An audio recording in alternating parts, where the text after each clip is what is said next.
Day 16.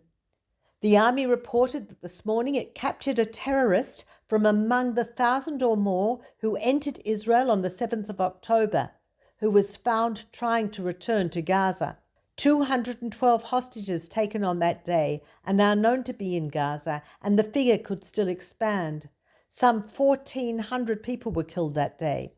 The bodies of 769 civilians killed then have been identified. Of those, 673 have been transferred to their families for burial. Thousands of police have been working shifts 24 hours a day, 7 days a week in the work of identification.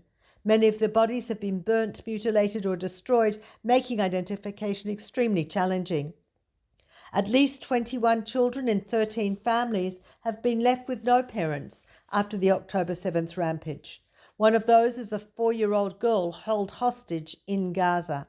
The Archbishop of Canterbury, Justin Welby, said in Jerusalem today that there's no reason to assume Israel was behind the October 17th blast at an Anglican hospital in Gaza City, and that spreading false accusations about Israeli complicity is a blood libel.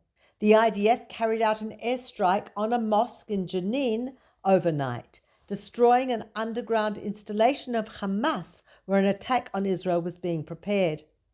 Sirens today sounded at Ben Shemesh and Kiryat Gat, as well as a number of other locations, expanding the number of communities that have come under attack from rockets from Gaza in the past 2 weeks. In a rocket strike on Netivot, a man in his 60s was injured by shrapnel. Earlier in the day, several were injured in an attack on Kisufim, and another house was hit directly in Netivot. Over 7,400 missiles have been fired at Israel from Gaza so far in this war. Hezbollah continues to send mortar fire into the north of Israel, testing the IDF's patience and American resolve to respond if the terrorist group opens another front in this war. The IDF struck 4 Hezbollah sites in Lebanon today. The evacuation of Kiryat Shmona among 14 communities in the north took place, with some residents waiting for hours to be rescued from unprotected areas. Ashkelon, a southern city near Gaza not being evacuated, today announced the establishment of its own civil defense group comprised of reserve soldiers. An IDF tank accidentally shelled an Egyptian military post near Kerem Shalom this afternoon in the border near the Gaza Strip. The IDF expressed sorrow regarding the incident and said it will be investigated further.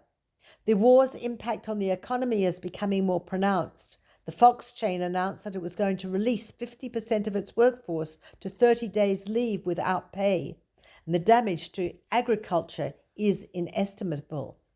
More than 200,000 Israelis are internally displaced. New schools will be established in Eilat, the Arava, and near the Dead Sea in the coming days for students who have been forced to evacuate there.